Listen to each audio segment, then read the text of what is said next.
Hi everyone, welcome to another episode of the Grey Ogre Podcast. It's Hairul here. Ben, hi Hi. Ben. Yeah. We're on Yeah, video. we're on video.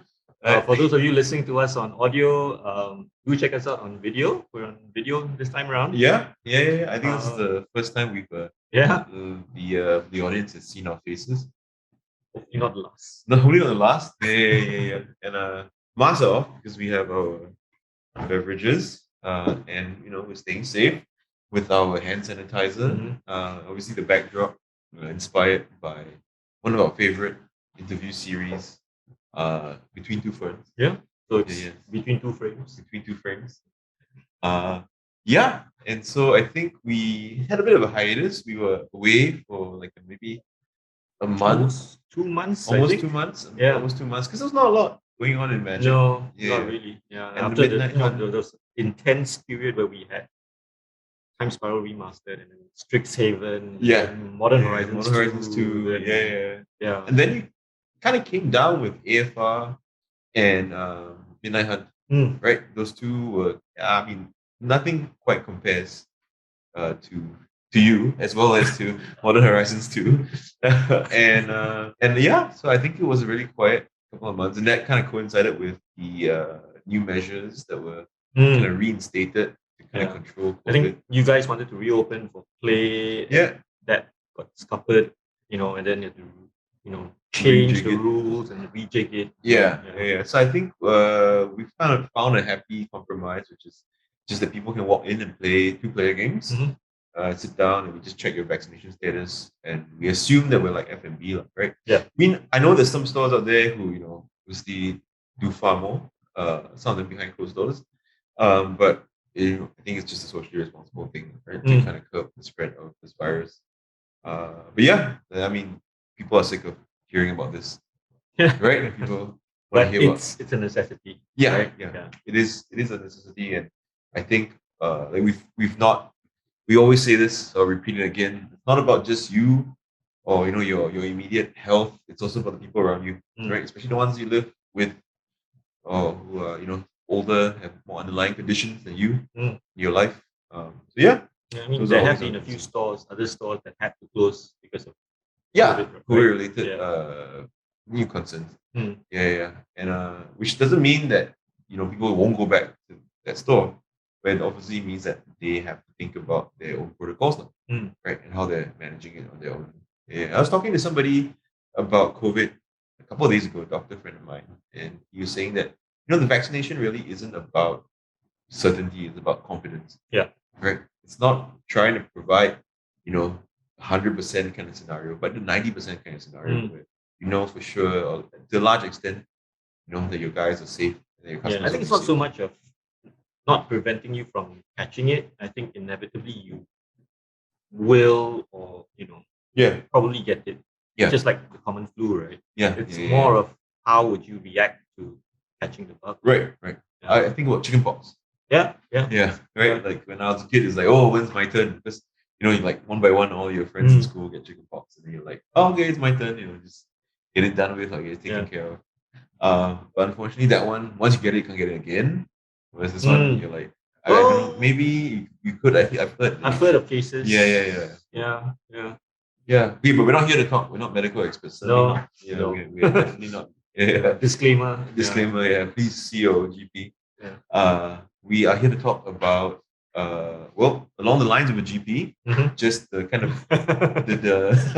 the changes to organized play, right? Yeah. So earlier in this year, we discussed how Wizards of the Coast, Hasbro, the giant entity that is Hasbro, has decided that organized play, as we know it, is going to cease to exist, and they're going to release something new, and in line with that, even like the Challenger series that they're trying to get us to run in our store has kind of fallen by the wayside. Yeah. And they have a whole new thing that's coming out, and we are attending this kind of online conference where they're gonna lay out this new organized play program for us.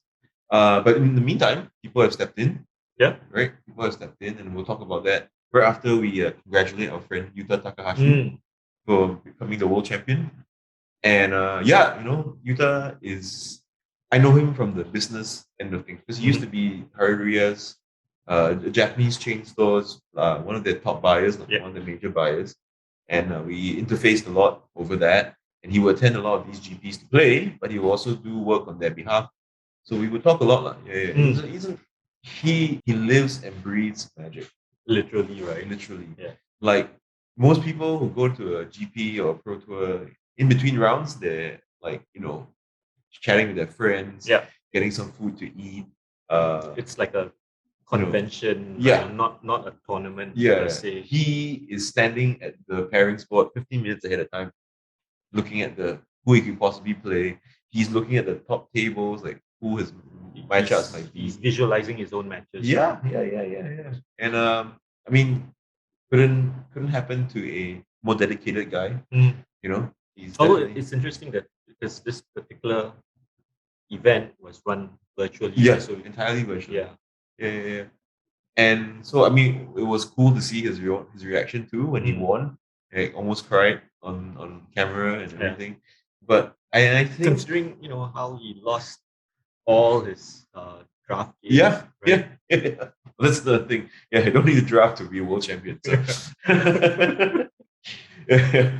Forget about the draft boxes we have for sale here, guys. Don't need to practice. But I think it was quite effective as a means of organizing a viewer-centric event, right? Because the idea of the World Championships or anything like this is to kind of get publicity for the game.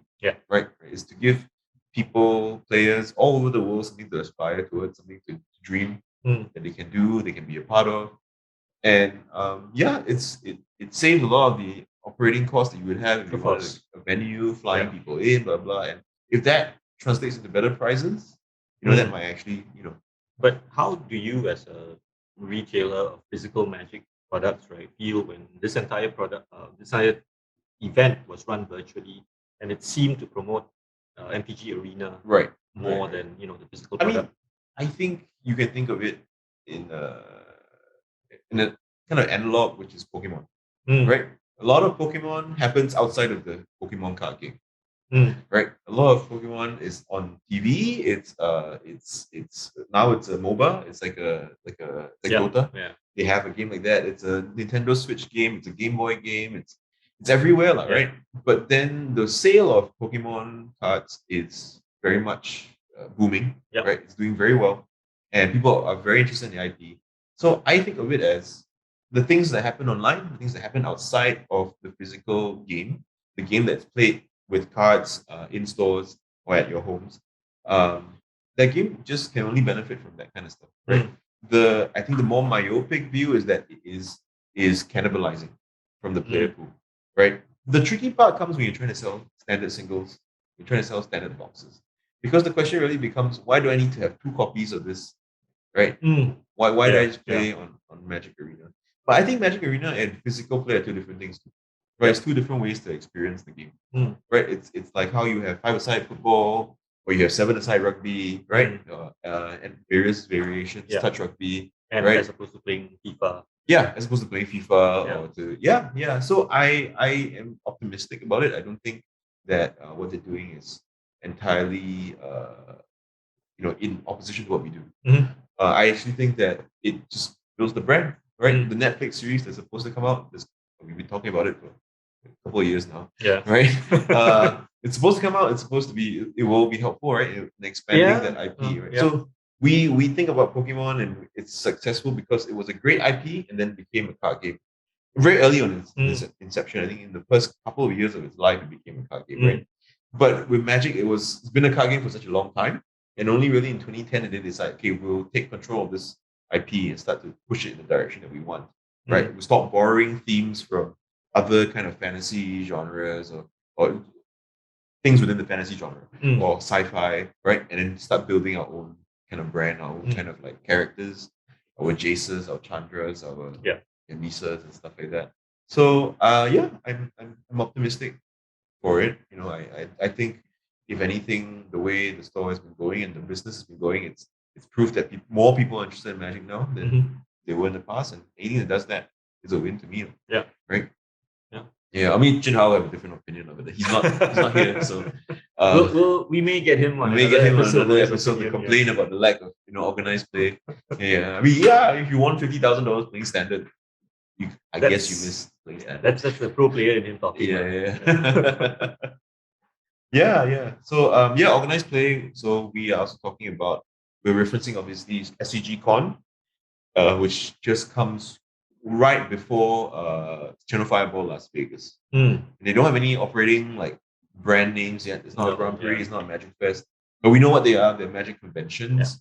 We applied to be at Vegas, but then we were told we couldn't, which is kind of disappointing because we have been vendors with them since 2013.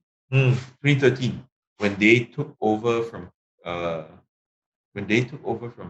Cascade Games. No, they took over from someone else, and I think it was Glenn Goddard or somebody who used to run the GPs in the area, and then they outsourced it to Channel Fireball. Then they teamed up with Cascade Games, who runs the ones in the Pacific Northwest, and then it kind of became this thing for a few years where they ran all the GPs there. Then they took over. They got this contract to run the GPs all over the world, and then we became good customers of theirs. Maybe better friends, but it's disappointing that we're not attending. Could be because of COVID restrictions. Yeah, I'm sure there's a lot of paperwork involved in having foreign people come in on business or work related reasons, and whatever customs problems that might cause for them. So it's understandable. But we're looking forward to that resuming at some point. Well, obviously we're still locked down a bit in Singapore. And that obviously is translated into a bit of a quiet lull in the tournament scene. Quite a lull in the tournament scene, a bit of a quiet front as well for Midnight Hunt as a release. Which is quite interesting because that's the other thing that we wanted to talk about today. We have a which is why it's a video podcast. We have a preview card from Crimson Bow.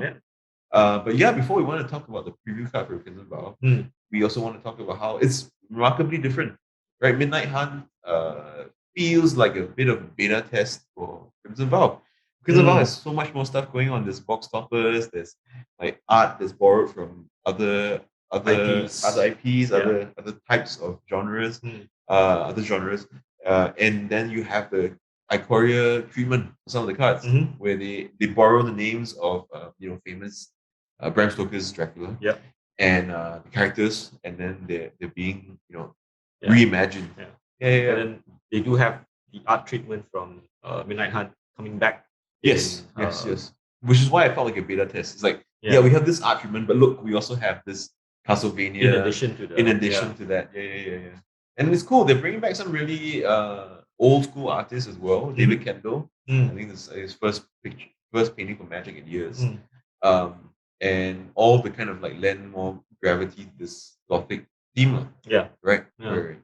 Whereas Midnight Hunt was kind of like, I don't know. I think the story-wise, I guess, was leading up to this, but I guess to some fans who felt that werewolves have always been underrepresented, in Innistrad, right? There's always been so much of a zombies and vampires, but not so much on the werewolves. They probably had their field day with Midnight Hunt. And they finally got their the werewolf commander that everyone so much wanted, right? Tovola. Sorry. He's that chocolate you buy at the airport whenever you come home. There's a day and night. White chocolate, dark chocolate. But I mean, even the lore event itself is very interesting. It is a marriage apparently between the Voldaren and the Markov bloodlines. So I think it's cool. It lends itself to that kind of like event, right? With Midnight Hunt, it was kind of like a preamble, but this one is like a more major thing. So it's almost like a soap opera kind of storyline. Right? I like it. And so I think with that, we also have a return of the box topper, right? And the box topper is supposed to be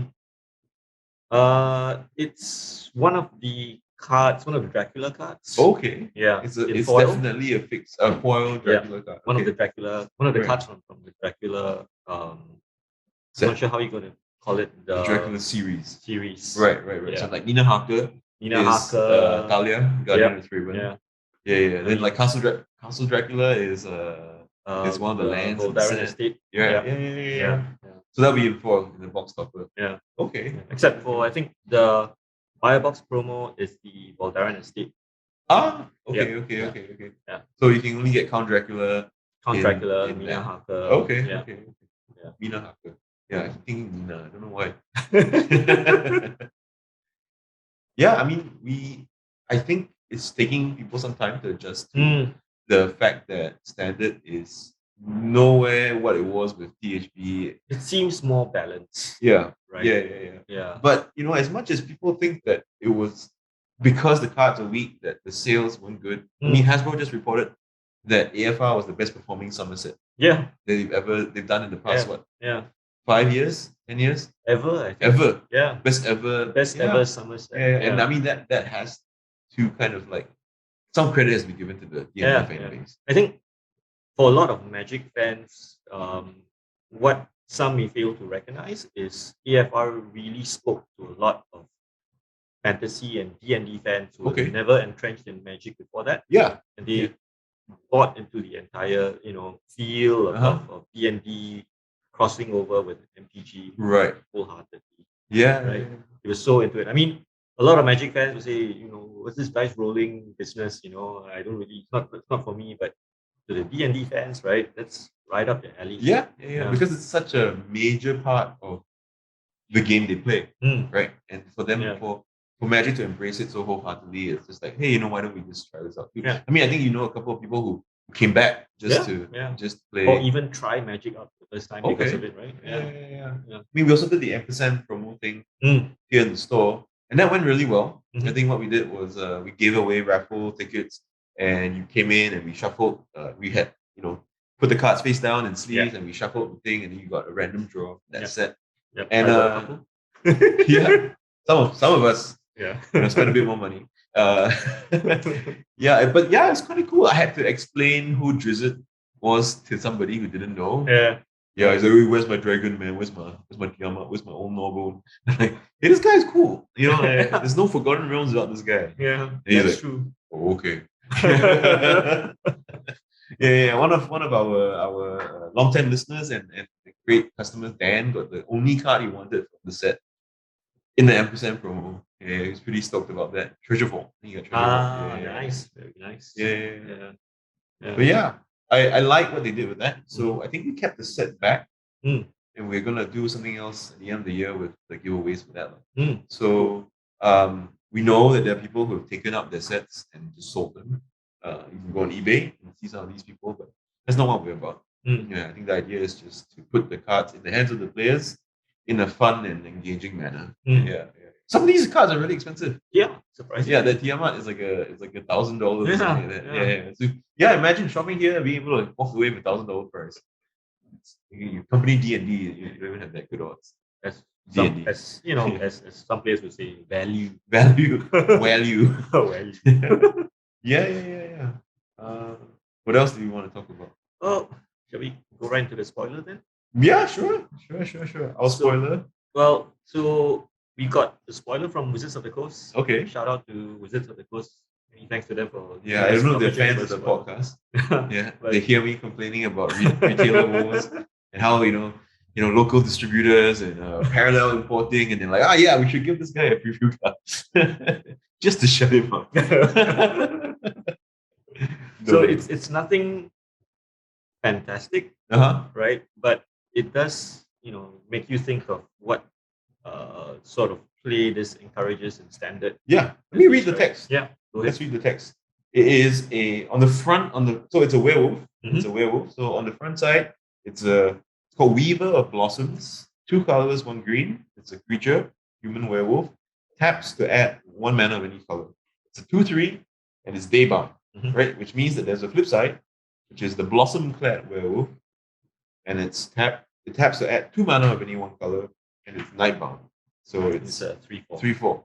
So as a card, I think it's really cool, right? Because you play on turn 3 in limited, limited, and then if your opponent doesn't play anything, you just pull so far ahead because you jump straight to 6 mana next turn. Yes. Right? And then you can play something massive. Yeah. So or you can play 2 threats, right? Which is if your opponent's leaving up counter magic. Yeah. That's really, really quite powerful. And then the next turn, because it makes 2 mana, your probability of you playing 2 spells is pretty high. It is a possibility that you play 2 spells and then it flips right back. Yeah. Right. So you have to kind of manage that, you kind of negotiate that. Yeah. And the flavor text is really cool. The flavor text is living in harmony with nature. And then on the flip side, this does not always mean living in peace. Yeah. So it's a cool card. It's a very cool card. Yeah. Which formats do you see this being played in? It's just a limited card, man. Yeah, I'm not gonna try and sell you packs by telling you that, oh yeah, you put this into your No. I mean, I could see you playing it's a common, by the way. Yeah.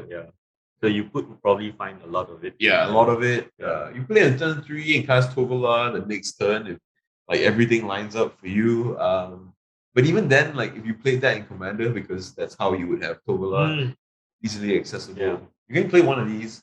Let's play your other better options. But it's very much a strong limited card, I think. 2 mana, 3 mana, 2/3 makes a mana. You would play it most of the time, right? Slightly better than Grey Ogre, which we chose the name of store after this. So what I'm interested to see is how it interacts with the rest of the set. The rest of the set and the cards in MIT, especially when you look at it as overall format, right? Especially with the double feature coming up. Yeah. For me, as a player who's played Magic back in the days when we had block format, right? This feels so much like block format coming back. Okay. Right? Which to me I like block format, right? Because it restricts your deck building choices. Yeah. I see what you mean. Like, sure, Fatal Push exists, right? Thoughtseize exists. So why play anything else in the 1 black mana spot, right? Same with this guy, right? Like if you have Bloom Tender, why play this guy? Yeah. Right. But if you play in a block format, then all of a sudden this might be one of your best options. Yeah. When it comes to what you can do in turn 3. Yeah. To that extent, I think it's very true, and I think that the problem I have with block formats is there's just so many formats now. Yeah. Right? Imagine if you were trying to do like an organized play like system. I think you could have a different format for every month of the year. Yes. Right? Yeah. And you wouldn't have to double up, and you'd still have very competitive range. I mean, I just had an idea, where you have commander block format. Yeah. Because now you have 4 commander decks, right? From each of the 2 sets. Right. Or rather 2 sets from each set. Right. So the cards that were reprinted are also legal in this. Yes. Okay, so you play Soul Rings. You can play with whatever they reprinted. Whatever, Command Tower, whatever dual land they printed. Yeah. Okay.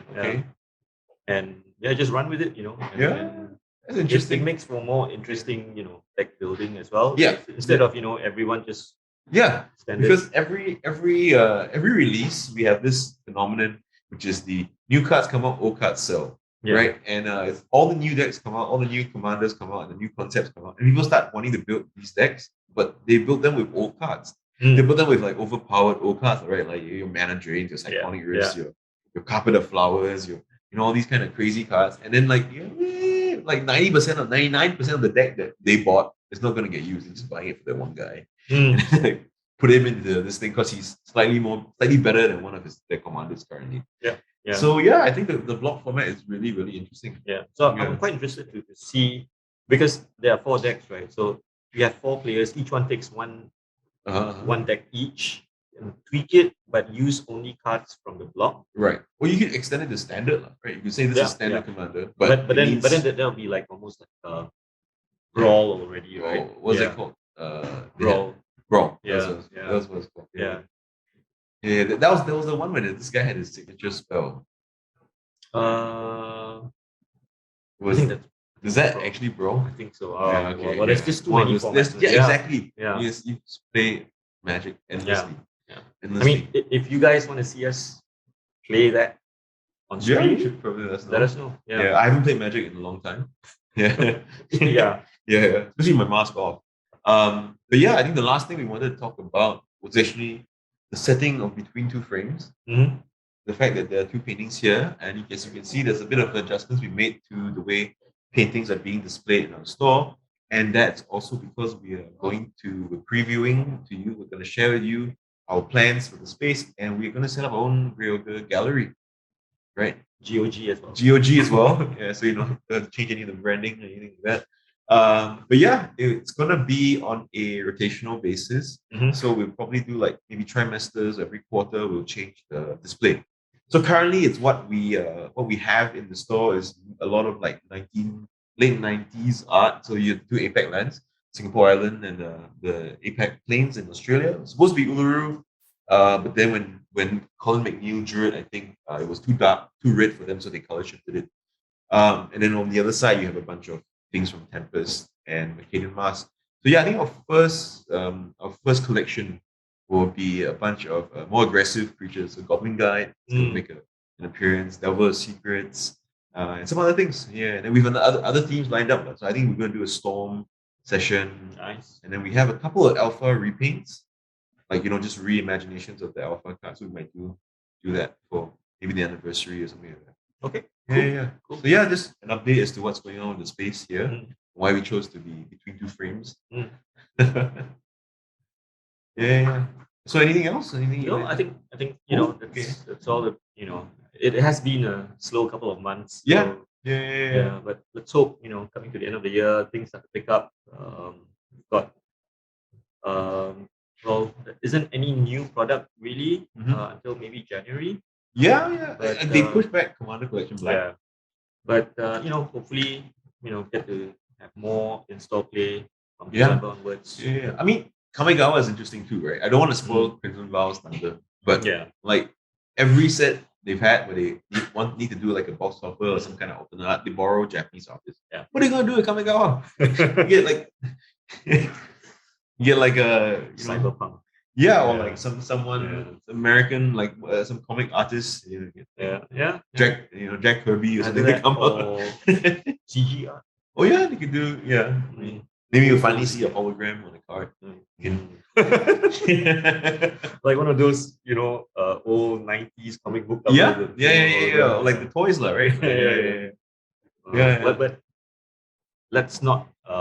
Let's not spoil Crimson Vows Thunder. And double feature that's coming out. I think that's going to be an interesting product. Yeah. A lot of customers have been asking me about it. They're like, "Oh, I'm so far behind on Midnight Hunt. I'm just gonna wait for the double feature and get it both." Interesting. Yeah, that'll be fun. Interesting way to look. Yeah, and I think next year there's a new Jumpstart product as well. Yes. There's a lot of new products. Yeah. So I think that's good because Jumpstart has been our number one way of introducing players to the game, and we get a lot of new players in the store. Yeah, because of the location, right? People walk out like, I don't know what Magic's about. Right? You guys got any Pokemon cards? FAB cards? No.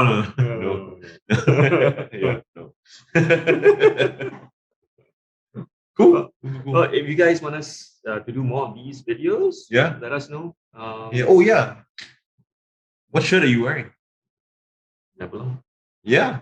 It's the Magic lifestyle product, soon to be found on our Shopee page. Grey Ogre Games is the official retailer for Nebulon t-shirts. Yeah. There's 6 designs right now, and they're pretty affordable. Very comfy. So do check them out. Yeah. Okay. I mean, obviously, I didn't buy one, so not yet.